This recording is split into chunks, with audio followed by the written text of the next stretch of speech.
Hey, I hope you're ready for a ride because today I am going to share my update for how I'm doing after medication drug withdrawal.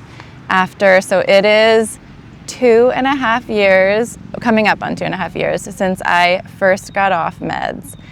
And it's coming up on, well, it is the anniversary now of 2 years since a reinstatement injury.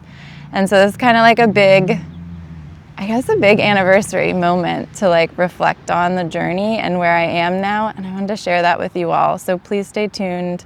And yeah, I'm just excited to share all that's transpired in that time and then how I'm actually feeling and doing now. And I also wanted to say, if you're looking to have a withdrawal coach or someone to just talk to about this, to support you through the journey, click on the link in the video description. I have a calendar. I would love to support you in the journey. And I'm also offering groups, which can be so wonderful for finding others who are also walking through that healing journey and just helping one another and supporting each other through it. So yeah, just wanted you to know that that's available for you. And then I just want to dive into the whole story. It's a ride, guys. So I'll start with, I think I did like an actual update video around 20 months I did. And so this is like the real update video since then. And so, yeah, a lot has happened even since that time for me. And then I also wrote a whole success story, like essay, like a reflection or whatever, and shared it on one of the healing groups. And so I'm going to be sharing that in my email.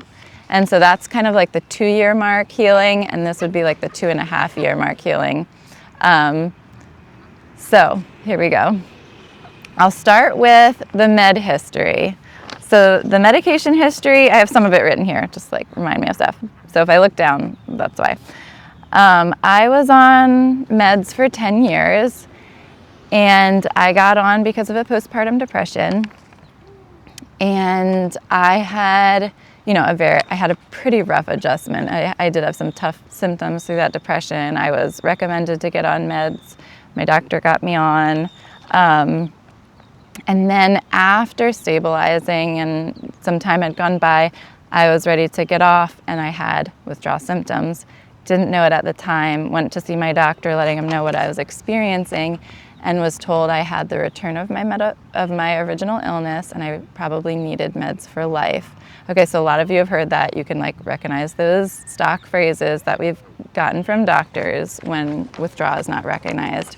And so then I got back on to stabilize, and I didn't like that whole idea of for life, but I was like, well, maybe I do, And then of course there's that whole like thread that doctors will do, like, oh, was there depression in your family?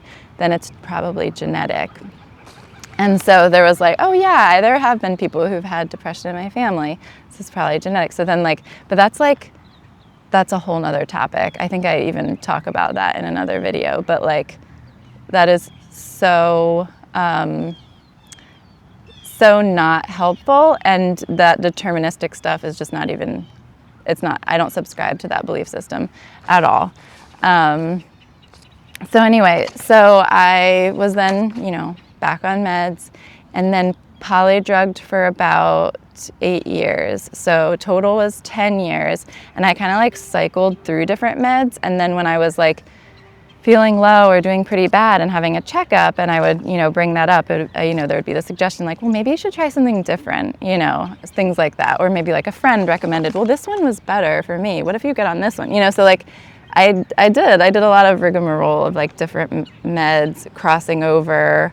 So I think I had a total of maybe like 6 different meds, and then was on 2 for 8 years. And one of them was like, I rotated different ones, and the other one was the same through those 8 years. So yeah, I had an SNRI and an SSRI that I was on. I had a really high dose of the SSRI. I was like on a max, I think I was on a max dose for that by the end of that 10 years. And then what happened was I would have lows, and at one point I had a low that lasted, like a depression that lasted about a year when I was on the meds, and I could not figure it out. And I thought, I'm already medicated. I don't want to like add more meds, because am I going to like just perpetually be increasing my medication? So I like had tried so many things to feel better that year. It was just now I look back and I'm like, that kind of was a withdrawal, because I had switched to med and then went through that. And so it was like anhedonia and depression stuff and lack of motivation, and just, yeah, it was not a great year for me. It was pretty bad. And then ultimately what happened was my therapist suggested I up my med, and I did. And then I like felt better and I evened out. And so I was like on a very large dose of that, you know, and so I had evened out. And then, but ultimately what I wanted was not to be med dependent. And so when I found out about people going through withdrawal and then stabilizing, you know, and like and the sort of like revealing of the myth, you know, like there's no actual science behind the whole idea of like the chemical imbalance. Like they've been looking for science behind that for decades, and there's no proof of that. There's no record of that.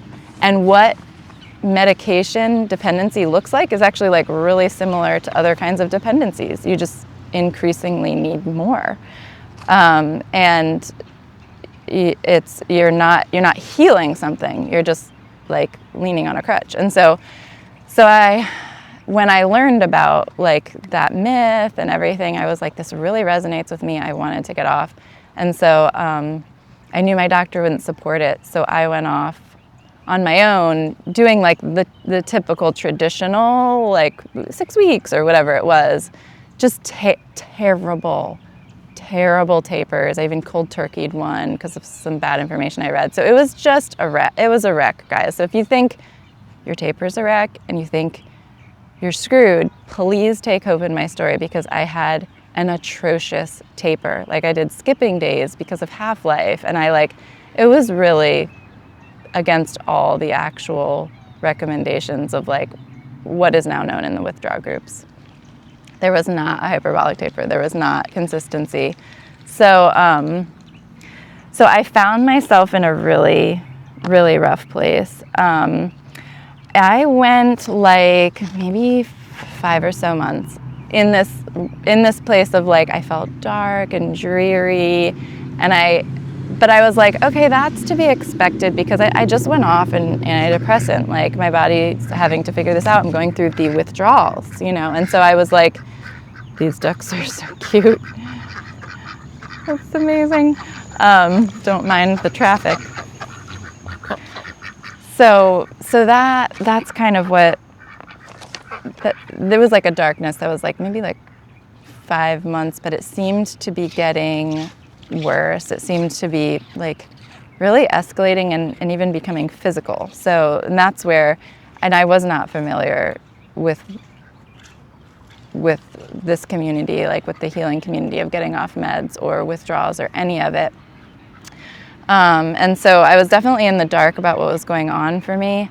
And so I had started like losing weight very quickly, and I started like breaking out on my face, and I started like having like cold shivers over my whole body and feeling like really doomed and weird. And like, and so I was starting to feel like, oh, like maybe I am one of those people who really does need meds, and I just need to get on it to stabilize, because I don't want to get like, I don't want to lose it, and my family needs me, you know? And so I actually booked with my doctor and let her know, like, okay, I went off my med. I wanted to be med free, but it's just not going well.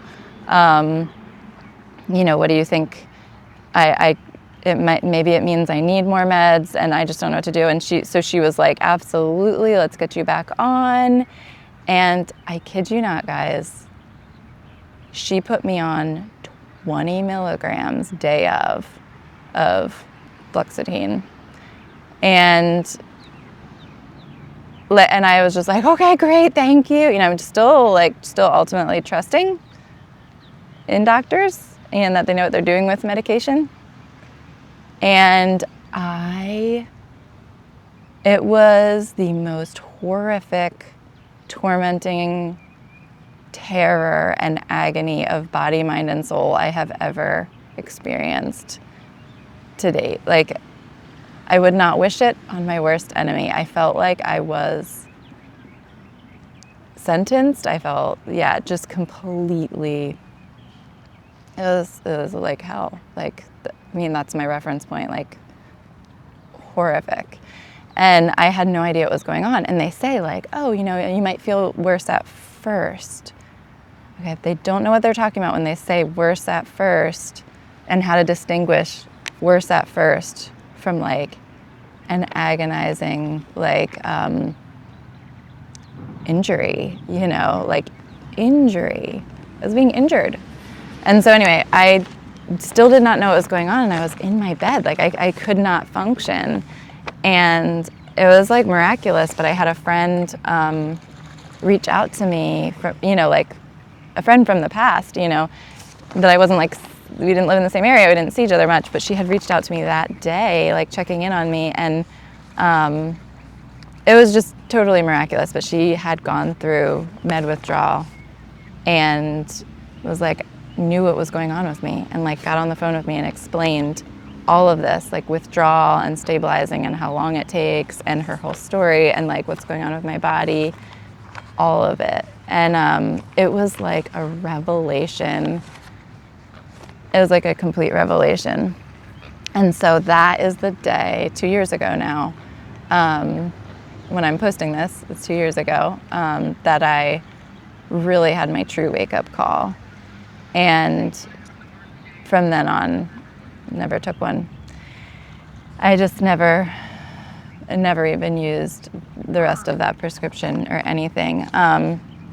And so I had, and I have it written here, I am going to talk you through, like, what symptoms I had. My goal is to, like, share with you my symptoms, and then also to, like, share with you where I'm at now. I'm just going to read it. Crying spells, so much crying, worsened moods, so down, and gloom and doom, inconsolable, cycling through high distress to less distress, fatigue, so exhausted, trouble concentrating, thoughts were not linear anymore. It was really strange, like, no, like, linear path for my thought path. It was just very, like, cyclical and tormenting. I lost my appetite in a weird way. I could not taste food for a while, and I had terrible nausea, a lot of SI, panic and terror, fear of going places, fear of going outside, trembling, feeling doomed, condemned, horrific looping thoughts about my faults, the past, how doomed I was. I was irritable, restless. I had insomnia at times, the A word at times, confusion and slow mental processing speed, derealization and depersonalization. Oh my gosh, those are terrible. Anhedonia. I felt like I could not enjoy anything, like nothing, even like that, that was maybe partly derealization, but nothing was real or could I really enter into it. I almost felt like a ghost, like a tormented ghost or something. Chemical cortisol surges, like of terror and horror, like shock, like kind of like in the morning.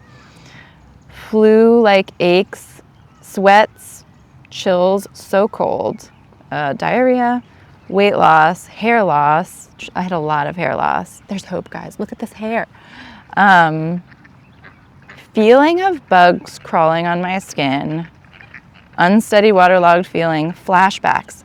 Terrible with the flashbacks. It's like tormenting. Terrible depressive thoughts, terrible fearful thoughts, inability to connect with people normally, in bed for a time.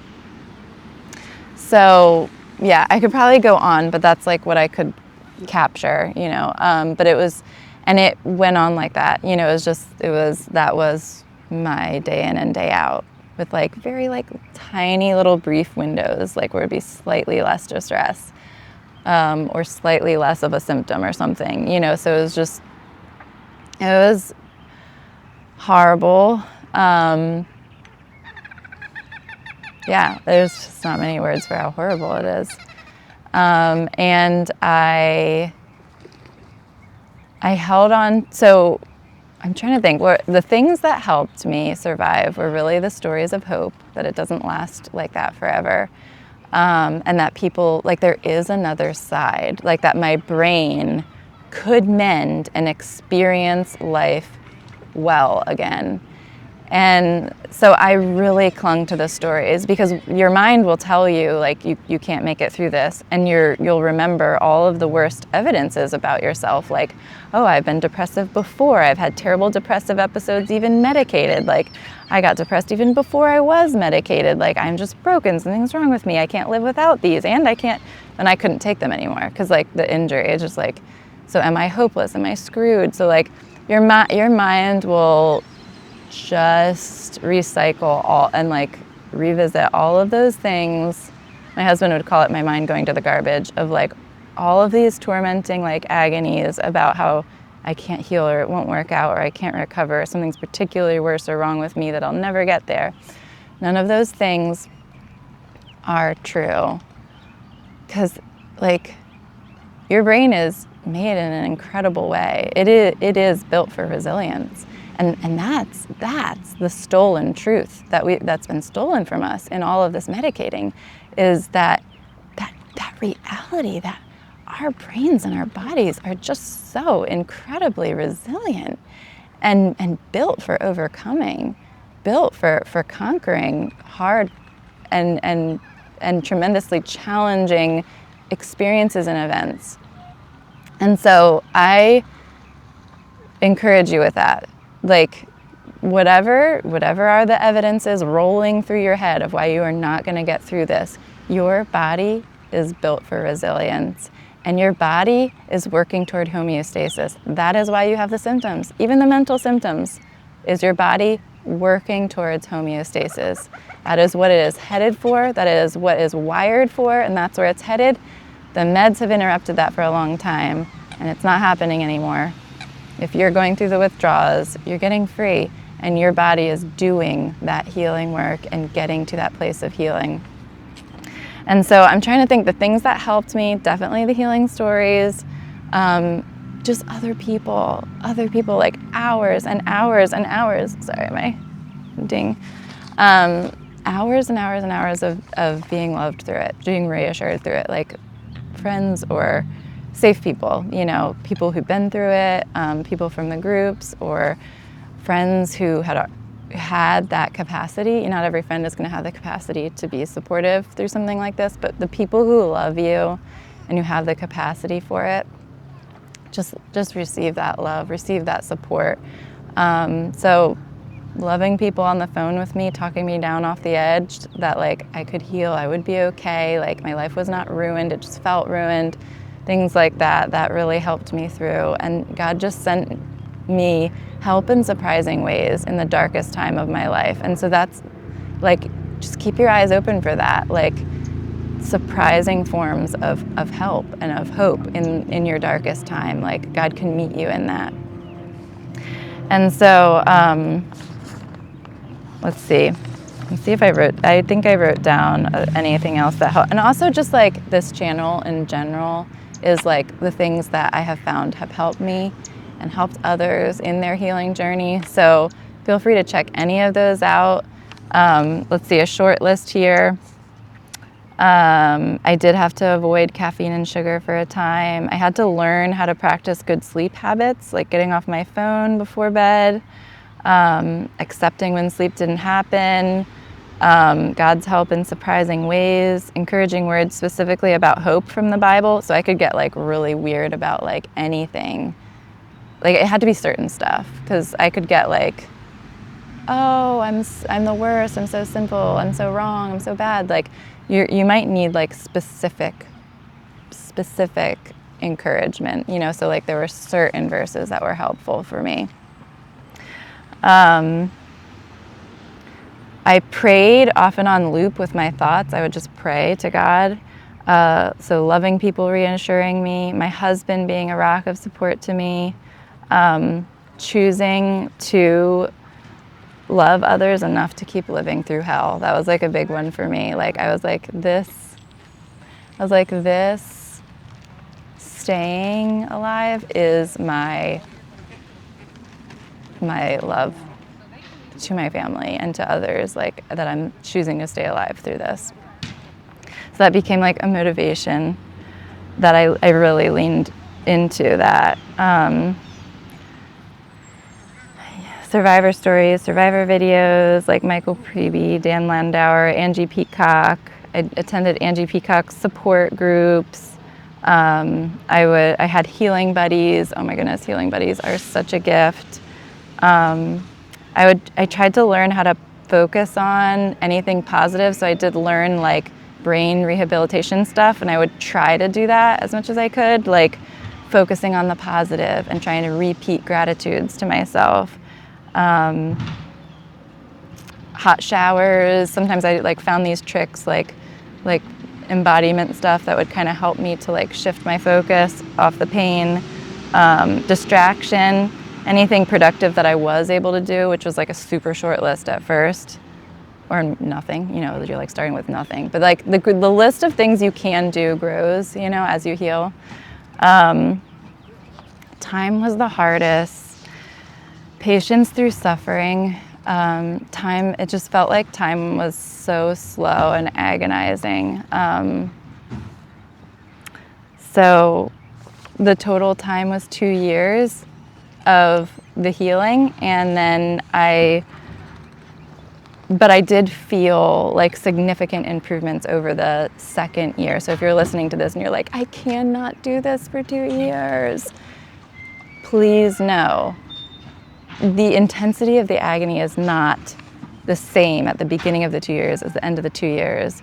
And it is like unpredictable, you know, but you will get like breaks, you will get more capacity to do normal life, windows of time where you just feel normal. Like just please take heart. Like, do not think this means like the amount of agony you have right now you're gonna have in perpetuity for years. There is healing along the way. So look for those moments, relish those moments where you feel relief, and know that they're coming, okay? And then if you are at the 2-year mark and you're like, I'm not there yet, it hasn't happened yet, just know it's around the corner. Like any minute, this could snap for you and you wake up feeling like yourself in a whole new way. So just please hold in there. Like the proportion of the agony is not proportional to how close you are to healing. So just keep that in mind. You might feel like you are 20% of your normal self, but you might actually be 80% there in your timeline. And that's just the window and wave pattern. It is just very strange, but think of it as you have a certain number of days to get through this. And when you complete those days, it's done. It's in the past. You're resolved, you're healed, and that's coming for you. Okay.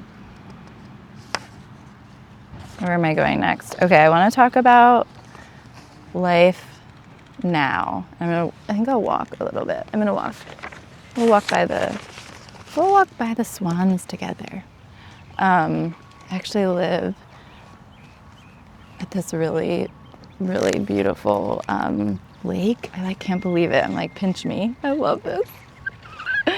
And one of the things I was like really, really tormented by was I really felt like I had completely screwed up my life and moved to the wrong place, and it was like all my fault. And I couldn't like move my family again. And I was like in the midst of withdrawals, and we could not figure out like what it was, and if it was the withdrawals or if it really was like just a really bad fit. And then like, even if it was a bad fit, maybe like I just had to do that the rest of my life because it was better for everybody else. And like, it was just really confusing. And I looped over that, guys. I looped over that so much. Like I really felt tormented by it. Like I was getting like cosmically punished or something. But the thing is, you have no idea how your life can like resolve, and like the solutions that are out there for things that you can't figure out right now when you're in withdrawal. Like you cannot imagine the good of the ways things can resolve and move forward in a beautiful way that your mind like just can't imagine the positive and the good and the joy and the